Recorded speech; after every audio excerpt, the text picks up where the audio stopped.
গস theorem. এটা start করেছিলাম একটুখানি, প্রথমে যেটা আমি জাস্ট যেগুলো বলেছিলাম সেগুলো নিয়ে একটু রিপিটেশন করে দিচ্ছি। এরিয়া ভেক্টর বলেছিলাম যে কোনো একটা এরিয়া ডিএস এরিয়া যদি নিই তাহলে এরিয়া ভেক্টরটা সবসময় কোন দিকে যাবে? বাইরের দিকে। কার্ভেচারের উল্টো দিকে যখন যাবে সেটাকে আমরা প্লাস ধরে নিই, পজিটিভ এরিয়া। তাহলে ফিজিক্সে সারফেস এরিয়াকে কখনো স্কেলার ধরা হয়, কখনো ভেক্টর ধরা হয়। এই ক্ষেত্রে এটাকে ভেক্টর ধরা হয়, treated as a vector. Now the magnitude of the area is represented by the length. Magnitude of this area is represented by this length of the vector. মানে যত ম্যাগনিটিউড বাড়বে তত লেংথটা বাড়বে বা বড় হবে। আর আরেকটা কথা হচ্ছে the direction of the area vector is given by the outward drawn normal. Outward drawn normal কেন বলছি, তার কারণ হচ্ছে সচরাচর চোখে দেখে তো এটা বোঝা যাচ্ছে না। এখানে যদি একটা ট্যানজেন্ট বা কোনো কিছু একটা এরকম প্লেন বা এই সারফেসের কার্ভ সারফেসটার উপরে যদি কোনো একটা এরকম ট্যানজেন্ট টাইপের একটা প্লেট রাখা যায়, তার উপরে এটা কিন্তু পারপেন্ডিকুলার আছে। সেই জন্যই ল্যাঙ্গুয়েজটা যেটা ব্যবহার করলাম যে নর্মাল, আউটওয়ার্ড ড্রন নর্মাল, এটাকে বলতে পারি outward drawn normal to close surface.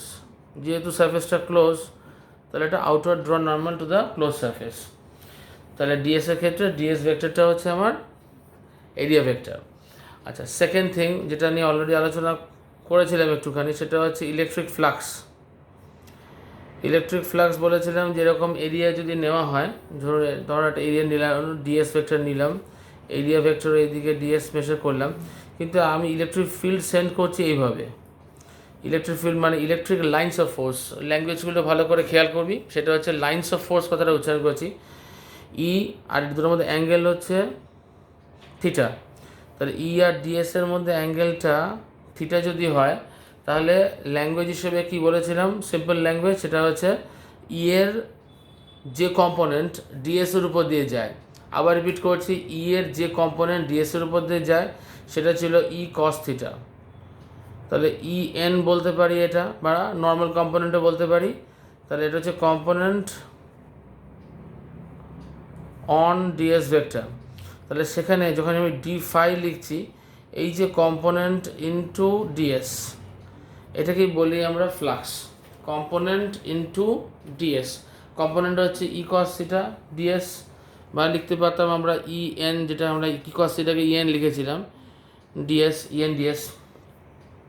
তাহলে এবার যখন আমরা ইন্টিগ্রেট করছি ফাই, কিন্তু ইন্টিগ্রেশনটা করার সময় খেয়াল করতে হবে এটা কিন্তু surface integral, not a linear integral. এটার ব্যাপারে বলেছিলাম আমি, either you have to write S here or you have to give two integrations. এটা দুটো যদি এস হয় তাহলে ইন্টিগ্রেশন ই ডট ডিএস। ওই ই ডট লিখলাম কেন, যেহেতু আমরা জানি ই কস থিটা ডিএস এটা ক্রস প্রোডাক্টে ভেক্টরে কী হয়, ই ডট ডিএসই হয়। তাহলে এটাকে আরেকটা ফর্মে লেখা যায় ই এন ডিএস এস, মানে দুটো ইন্টিগ্রেশন দিয়েও লেখা যায়, সেটা হচ্ছে ই এন ডিএস। এবারে যখন এটা লিখে দিচ্ছি আমি, এটা ইজ ইকুইভ্যালেন্ট টু দুটো, তার মানে এটা represents integral taken over the whole surface area. এটা হচ্ছে integral taken over whole surface area, বা শর্ট ল্যাঙ্গুয়েজে আমরা বলি এটাকে বলি সারফেস ইন্টিগ্রাল। আচ্ছা, এবারে কিছু স্পেশাল কেস যদি বলি, এটার ক্ষেত্রে যদি একটা দুটো স্পেশাল কেস হিসেবে নেওয়া হয়, কীরকম, ফার্স্ট ওয়ান যদি বলা হয় যে ম্যাক্সিমাম ফ্লাক্স লিঙ্ক হবে কখন, তাহলে আমি কি বলতে পারি যে if an electric field E is normal to the surface. তার মানে electric field E is normal, normal মানে হচ্ছে পারপেন্ডিকুলার, নর্মাল টু সারফেস। তাহলে নর্মাল হয়ে গেলে থিটার ভ্যালু কত হয়ে যাবে? 0 ডিগ্রি। মানে বলতে চাইছে যে এই ইটা যদি ডিএসের ওপর দিয়ে যায়, ই আর ডিএসের মধ্যে কোনো অ্যাঙ্গেল যদি না থাকে, দ্যাট মিনস থিটা কী হয়ে যাবে? Is equal to 0। তা থিটা ইজ ইকুয়াল টু 0 হয়ে গেলে ফাই কী লিখলাম একটু আগেই, integration E dot E ds cos theta লিখলাম। এবার কী লিখবো? ই ডিএস কস অফ 0 ডিগ্রি মানে 1, তাহলে ই ডিএস। এটাই হচ্ছে আমার ম্যাক্সিমাম ভ্যালু। ইটা কনস্ট্যান্ট আছে, কনস্ট্যান্ট ইলেকট্রিক ফিল্ড পাস করে integration DS, that means E into S, completion হচ্ছে ই ইন্টু এস। তাহলে এটাকে পাশে লিখে রাখতে পারি কি, যেটা ম্যাক্সিমাম ভ্যালু পারি। তাহলে থিটা ইজ ইকুয়াল টু 0তে, that means if the lines of force lies on the area vector, then the value for flux is maximum. Point number 2, যদি বলি যে উল্টোটা, মানে এরকম ফ্লাক্সে ডিএস এর লাইন আর ইলেকট্রিক ফিল্ড পাস করছে এরকম, যাতে দুটোর মধ্যে অ্যাঙ্গেল 90 হয়ে থাকে, তাহলে আমরা কি জানি, E is equal to EDS cos theta, যদি কস 90 কত হয়ে যাবে 0, so phi is also equal to 0, phi becomes 0 because cos 90 is 0। তাহলে এই ক্ষেত্রে এটা বলবো যে it is the minimum value. তাহলে minimum value, when do I get the minimum value? When the electric field lines of force is perpendicular to the area vector. আচ্ছা, এবারে ছোট করে বলে দিই ক্লোজড সারফেস, এই কথাটা কি মানে বলেছিলাম আগের দিন। ক্লোজ সারফেস বলতে আমরা কি বোঝাই? ক্লোজ সারফেসের সময় আমরা ইন্টিগ্রেশনটা কীভাবে লিখবো সেটা মোস্ট ইম্পর্টেন্ট, সেটা বলেছিলাম। এখানে একটা রাউন্ড চিহ্ন, এসটা যেরকম থাকবে সারফেস ইন্টিগ্রাল ই ডট ডিএস। ক্লোজ সারফেসের নেসেসিটিটা কী, এরপরে যখন আমরা অ্যাপ্লিকেশনটা করব তখন দেখব, এটা বলেওছিলাম যে অ্যাপ্লিকেশনটা করার সময় আমরা চেষ্টা করব সবসময় সমস্ত লাইন্স অফ ফোর্সগুলো, যে গসিয়ান সারফেসটা আমরা চয়েস করছি সেই গসিয়ান সারফেসের মধ্যে দিয়ে যেন ইন্টারসেক্ট করে। কোনো এমন লাইন অফ ফোর্স ও আদার লাইন অফ ফোর্স না থাকে যেটা কোনো মতে যেন ইন্টারসেপ্ট না করে বেরিয়ে যায়, এমন যেন না হয়। তাহলে সেখানে গসিয়ান সারফেস চয়েস করাটাও শিখিয়েছিলাম। পয়েন্ট চার্জের ক্ষেত্রে যেরকম স্ফিয়ার হয়, একটা লাইন অফ চার্জের ক্ষেত্রে যেরকম সিলিন্ড্রিক্যাল হয়, তাহলে সেই সারফেসটার মধ্যে দিয়ে সমস্ত লাইন্স অফ ফোর্সগুলো ইন্টারসেপ্ট করতে হবে। সেই কারণে আমরা সবসময় এটাকে ক্লোজ সারফেস হিসেবেই চয়েস করি। তাহলে phi is equal to integration close surface E dot DS. আচ্ছা, এর মধ্যে আরও একটা দুটো টুকরো জিনিস আছে, সেটা হচ্ছে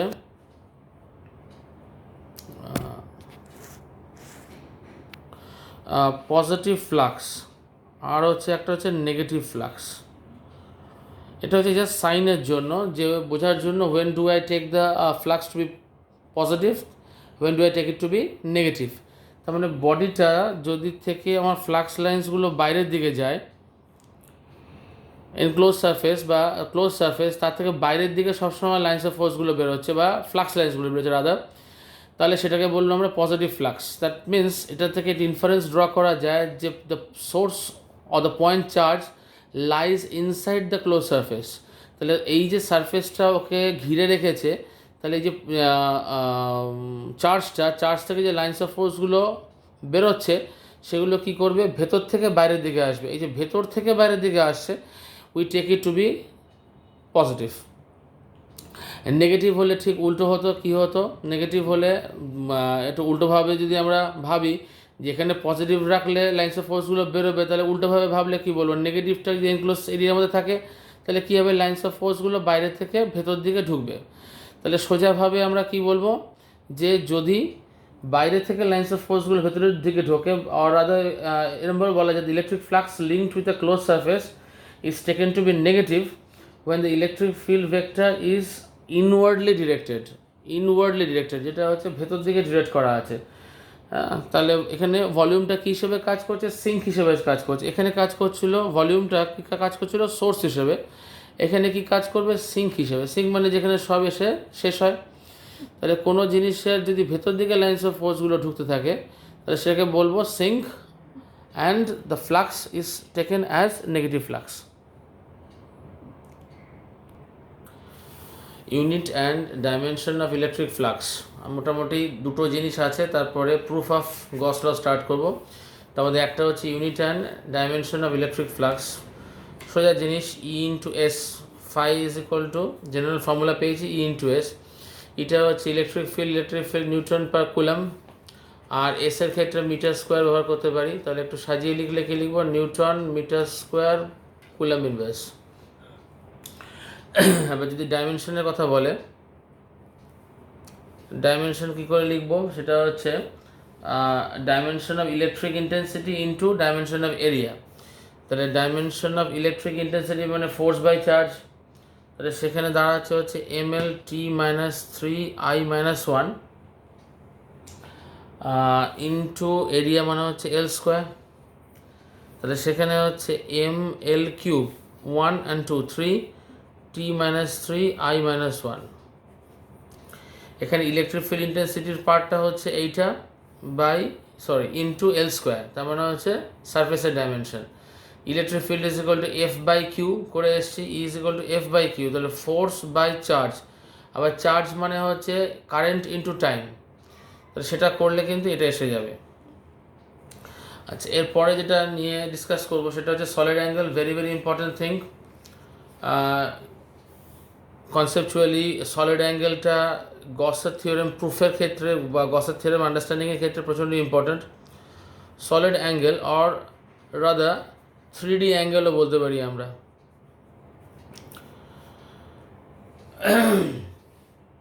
তাহলে সলিড অ্যাঙ্গেলকে প্রথমে যদি কোনো একটা ল্যাঙ্গুয়েজে এক্সপ্রেস করা যায় যে if A surface is placed at N a distance in front of A point, যে কোনো একটা সারফেসকে ধরুন একটা পয়েন্ট নিলাম, if any kind of surface is placed in front of this point, তাহলে ইট সাবটেন্ডস এ সলিড অ্যাঙ্গেল, মানে এই টোটাল এইটা জিনিসটা কী করবে, এখানে এই পয়েন্টের উপরে একটা অ্যাঙ্গেল সাবটেন্ড করছে। অ্যাঙ্গেলটা কিন্তু আমরা কিন্তু আর 2 ডাইমেনশনাল কোনো অ্যাঙ্গেল পাবো না, তার কারণ হচ্ছে 2 dimensional angles are form by 2 lines, but here we are considering area. So area যখনই কনসিডার করব তখনই কী হবে, এখানে আমাকে একটা অ্যাঙ্গেল বুঝতে হবে যেটা কিন্তু দুটো লাইনের মধ্যে অ্যাঙ্গেল না, এটা কিন্তু এরকম ধরনের, যেটা বলা চলে ওই কোন সিস্টেম, সিওএনই কোন যেটাকে বলা হয়, কোনের যে ভার্টিক্যাল যে অ্যাঙ্গেলটা সেটা কিন্তু একটা 3D অ্যাঙ্গেল, সেরকম টাইপের একটা চেহারা হয়ে যাচ্ছে। তো এটাকে আমরা বলছি sigma. This is not sigma, ohm. রেজিস্ট্যান্সের যে ওমটা ব্যবহার করতাম সেটাই এখানে সলিড অ্যাঙ্গেলের সিম্বল হবে ওম। তাহলে এখানে সলিড অ্যাঙ্গেল যে অ্যাঙ্গেলটা সাবটেন্ড করলো সেটাকেই আমরা বলছি সলিড অ্যাঙ্গেল। এবারে যদি বলা হয় যে কোনো একটা এরিয়া, সাপোজ এরিয়াটা হচ্ছে r² বললাম, বা এরকম না করে আরেকটা করা যায়, বা এরকমভাবে দেখানো যায় যে এরিয়া যেটা এখানে অ্যাঙ্গেলটা সাবটেন্ড করেছে, এই r² এরিয়াটা, সেটা value of ohm becomes equal to 1। তার মানে এখানে solid angle subtended by an area of value r² is 1। তার কারণটা হচ্ছে যখন ডাইমেনশন আমরা করব s/r² বলি, যেরকম আমরা যখন দুটো লাইনের মধ্যে অ্যাঙ্গেল করতাম তখন angle is equal two length, মানে আর্ক, মানে এরকম দুটো লাইনের ক্ষেত্রে যখন করতাম তখন কীরকম থাকতো, এটা থাকতো এস, এটা আর, এটা থিটা থাকতো, মানে s is equal to r theta. সেখান থেকে আমরা থিটা করে নিতাম s/r, dimension of s is L, r is also L, so দুটো এলিমিনেট হয়ে গিয়ে থিটা ইজ ইকুয়াল টু কত পড়ে থাকতো, ডাইমেনশন 1, তার মানে ডাইমেনশনলেস কোয়ান্টিটি বলতাম আমরা।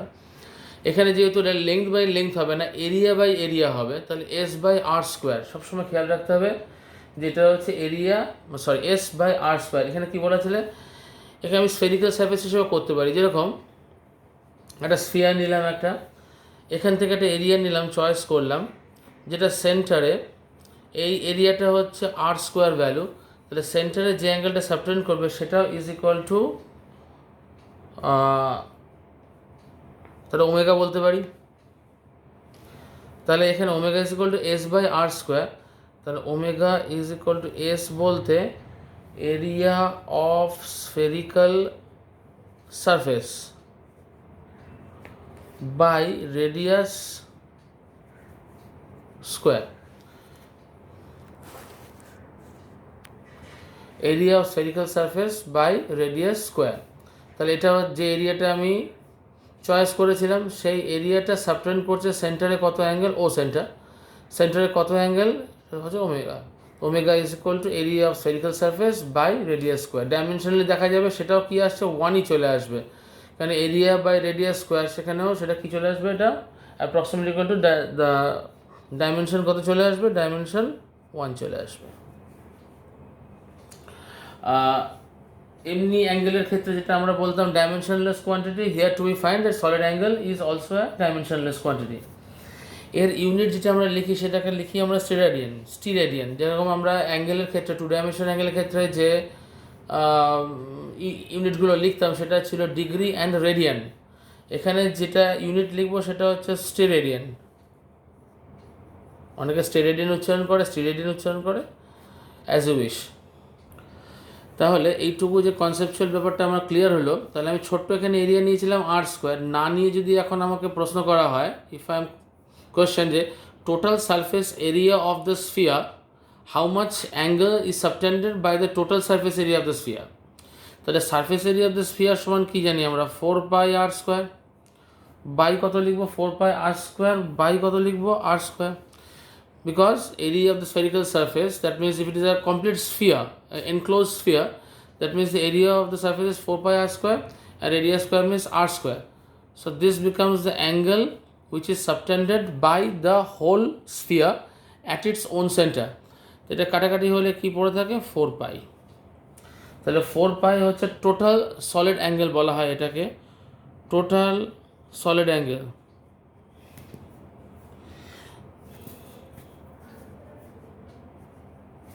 যেরকম 2 ডাইমেনশনের ক্ষেত্রে টোটাল সলিড অ্যাঙ্গেল কত, 360, that means 2π। Here it becomes 4π, total solid angle. এই 4π অ্যাঙ্গেলটা যে সবসময় ওটা একটা স্ফিয়ার হতে হবে তার কোনো মানে নেই। যে কোনো শেপে, যে কোনো irregular shape, but provided the shape is closed area, শেপটা যেন ক্লোজড হয়। তাহলে ক্লোজড এরিয়া স্ফিয়ার হতেই হবে তার কোনো মানে নেই। সেখানেও angle subtended in the centre by the total surface of that shape is 4π। আবার রিপিট করছি, স্ফিয়ার হতে হবে আমার মানে নেই, স্ফিয়ারের মতো এরকম এবড়ো খেবড়ো জিনিস যদি হয়, but it should be closed. সেও তার সেন্টারে কত, বা সেও তার ভেতর দিকে কত অ্যাঙ্গেল সাবটেন্ড করবে, দ্যাট ইজ ইকুয়াল টু 4π। আচ্ছা, এবার আর একটা ডায়াগ্রাম ড্র করছি, যেটা একটু ভালো করে লক্ষ্য করতে হবে। এখানে একটা লাইন টেনে দিই।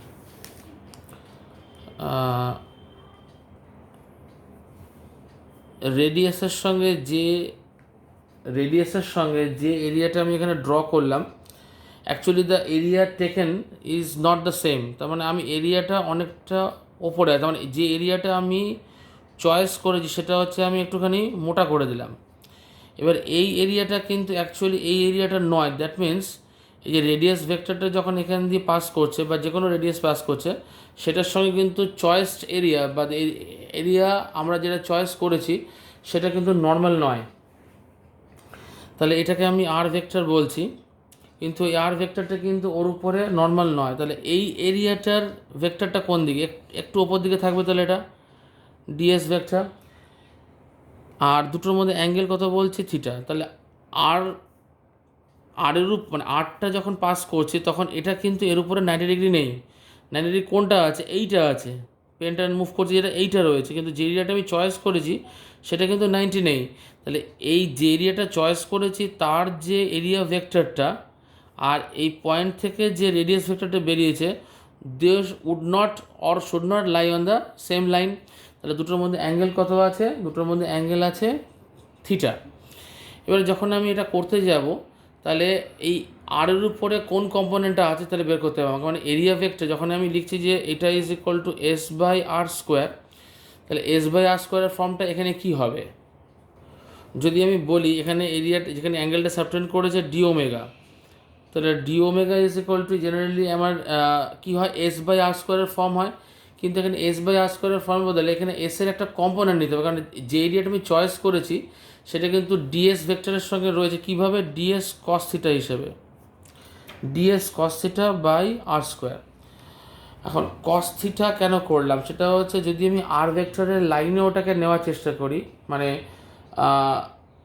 সারফেস যেটা ডিএস, একটা ডিস্টেন্স আর ফ্রম দিস পয়েন্টও, DS is not normal to the radius vector. সোজা ভাষা লিখব, DS is not normal to radius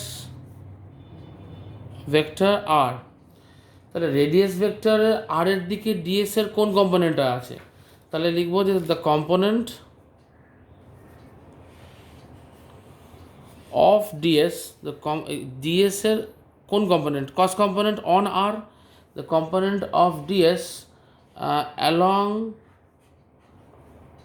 normal to R is equal to DS cos theta.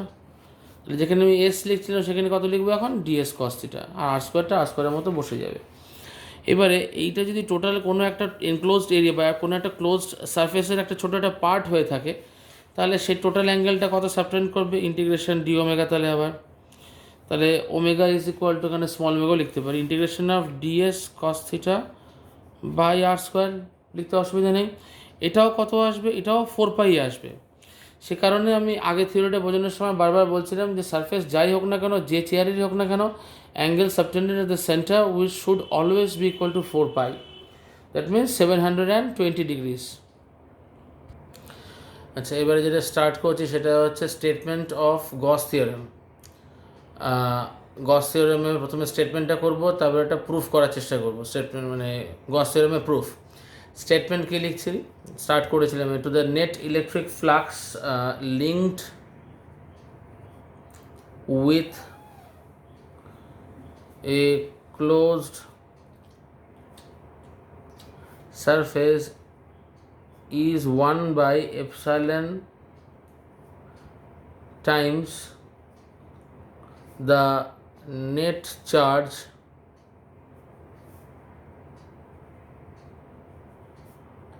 within the surface। স্টেটমেন্টটা আমি আগের দিনই বলেছিলাম, তার ম্যাথামেটিক্যাল ফর্মেশন, ম্যাথামেটিক্যালি কি বলা যায়, ম্যাথামেটিক্যালি বলা যায়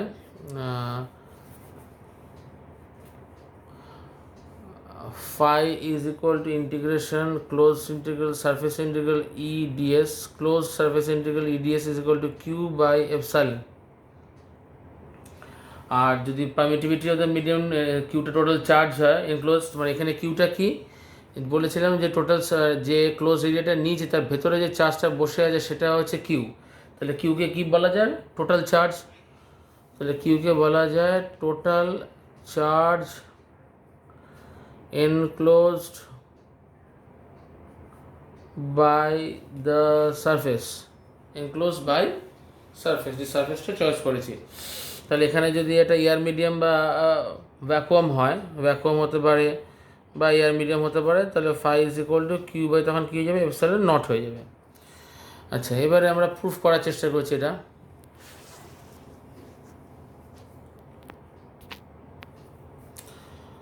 proof.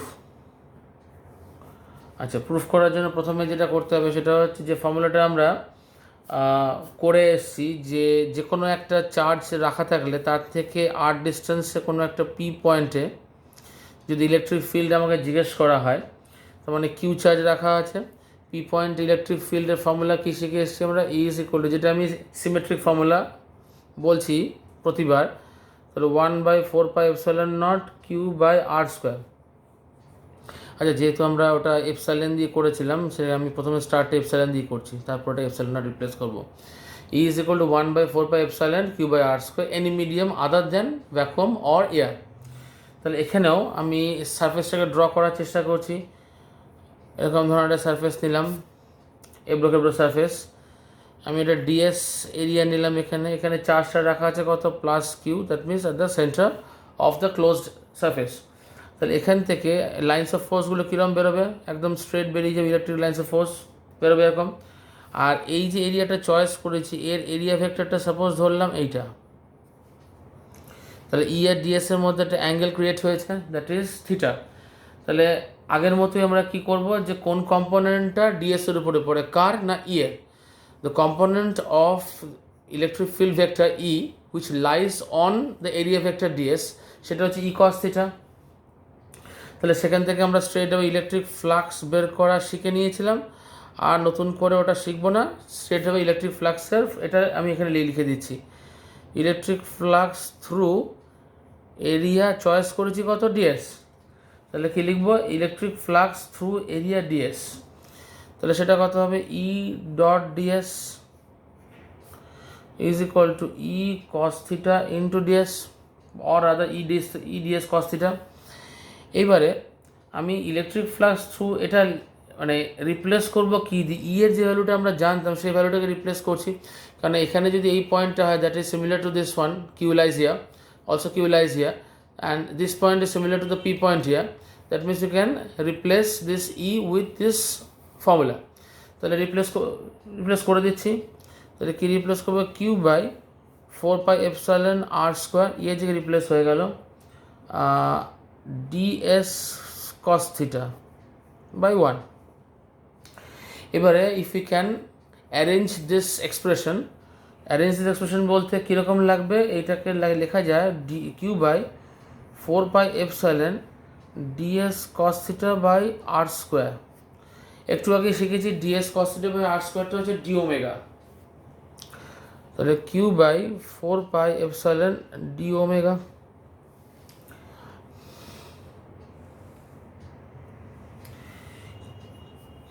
Clear up to this point?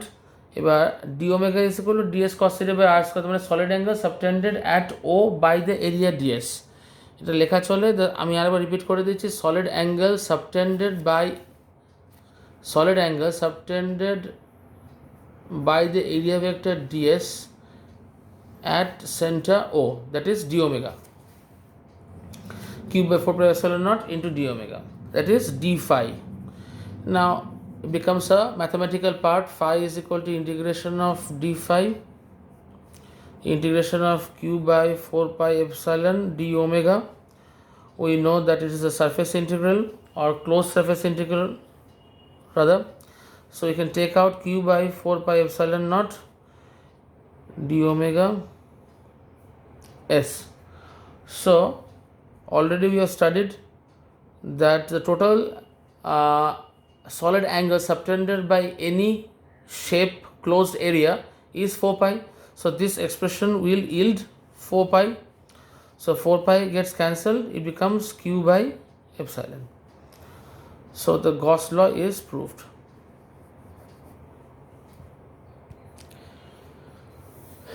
Now we take a special case, electric flux due to charge lying outside the surface. So let us try to draw the diagram. This is plus q. We take a closed surface here. So one area we take it to be here and another area we take it to be here. So the electric flux lines, this area is ds1 suppose, and this area is ds2. So electric lines of force will pass from along this line, এর লাইন্সগুলো এর মধ্যে দিয়ে এইভাবে তার pass করছে। তাহলে ds1 এর ভেক্টরটা আমি এদিকেও ড্র করতে পারি বা ওইদিকেও ড্র করতে পারি, দুটোর মধ্যে অ্যাঙ্গেল তাহলে কত হলো θ1, আর এইদিকে এটা ds2 করলাম, তার অ্যাঙ্গেলটা কত হলো θ2। So the angle between ds2 and E is θ2 on this surface ds2 and θ1 along ds1. Straightforward, we can write the expression for flux. So electric flux through ds1, this one, electric flux through ds1, that means the lines of force that lies on the area vector ds1. That means we can write that as E1 cos θ1 ds1, E1 cos θ1 ds1. Electric flux through ds2, we can write E2 cos θ2 ds2. Similar statements. So the net electric flux through ds1 and ds2, that means the sum of these two expressions, that is E1 cos θ1 ds1 plus E2 cos θ2 ds2.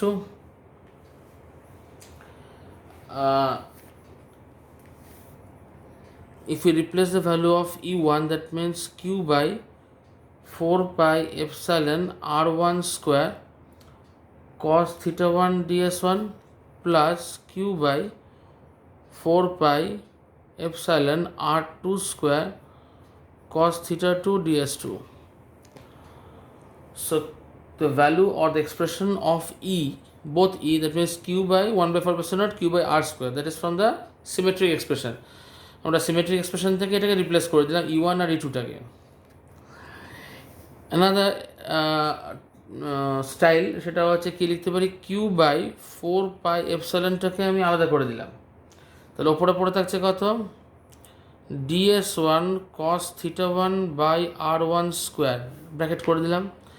একরকমভাবে q by 4 pi epsilon, I think I have made a mistake, এখানে minus হবে কারণ একটু আগে আমরা করে এসেছিলাম থিওরিটা যে নেগেটিভ ফ্লাক্স কাকে বলে, সেটা হচ্ছে যদি ভেতর দিকে ঢোকে সেটাকে আমরা নেগেটিভ ধরি, আর বাইরের দিকে বেরোলে সেটা ধরি প্লাস, তাহলে এখানে এটা নেগেটিভ হবে plus ds2 cos theta 2 by r2 square. Now ডায়াগ্রামটা যদি একটু লক্ষ্য করি তাহলে এই এরিয়াটা যেটা ds2 এরিয়া সেটাও এই পয়েন্টে যে অ্যাঙ্গেলটা সাবটেন্ড করেছে ds1 এরিয়াটাও সেই একই অ্যাঙ্গেল সাবটেন্ড করেছে এখানে, that is we can write the angle has D omega. তাহলে minus Q by 4 pi epsilon omega or rather d omega plus q by 4 pi epsilon by plus d omega, so it becomes equal to 0. So this result is in accordance with the equation 1, which states that in this case we get q is equal to charge within a closed surface area. If the charge lies within the surface, then we get a value of the flux. But if the charge lies outside the closed surface, then the net flux crossing the surface becomes 0. That means we can say in another language, only the charges inside a volume contribute to the electric flux linked with the surface enclosing the volume. Now one or two odd cases, that means area, enclosed area, equal amounts of plus and equal amounts of minus. Phi becomes equal to 0 because the net charge within the closed surface is 0. Now if a dipole minus q plus q is enclosed in a closed surface, or you can say that if the closed surface encloses a dipole, then the net electric flux through it is also 0 according to the previous concept. আগে যেটা explain করলাম যে plus আর minus থাকলে net charge কত হয়ে গেছে 0, that means flux will be equal to 0। Similar is the case for the ডাইপোলের ক্ষেত্রে একটা মাইনাস থাকে একটা প্লাস থাকে, separate by very small distance, সেখানেও বলতে পারি ফ্লাক্স কত phi is equal to 0 if this dipole is surrounded by a enclose surface.